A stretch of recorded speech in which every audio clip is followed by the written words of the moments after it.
Ryan, I want to bring you up to date on some important information. Over the last 2 or 3 hours, we've seen police cars here in front of baby Lisa's home. We've just discovered that's because the police here have a search warrant to search this home, and they have barred the parents of baby Lisa from entering this home again. That explains why the police are here. We haven't seen them inside. We haven't seen lights on inside, but we know they have a search warrant to search the home. They have searched it before, but now with the search warrant, not just the consent of the parents, and the parents are barred from re-entering this home. They're staying with a relative a few miles away. Ryan?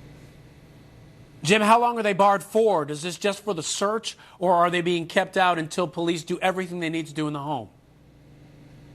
We're not certain how long they've been barred. I'm sure that it could be interventions their legal team could make against that. But at this point, we know that for the moment, at least, they are barred, and we expect a search here at any time.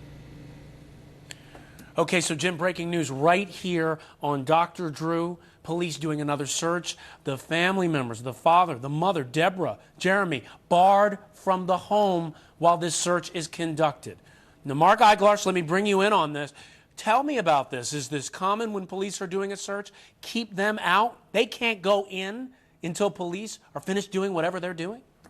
Absolutely. It would shock me if somehow they allowed the family access to the home during a search. 100% they keep them out. This is an enormous, significant development. They're not going in there to see, well, maybe we can find something. They got a search warrant. That means a judge signed off on their right to search for specific items. They have something in mind, and hopefully this will lead to further this investigation.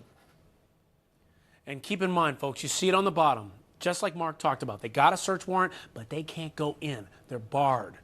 And Lisa, let's get some perspective on this. So now that they're doing this search warrant, police are looking in deeper. The family hasn't been cooperating a lot. At least police are saying that.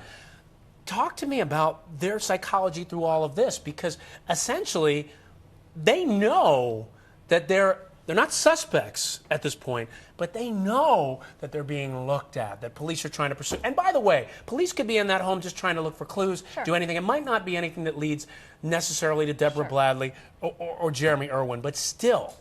But, well, think about it. Most people, when their child goes missing, say, come in, overturn everything, look at everything. I have nothing to hide. Come in, turn my place upside down, come in.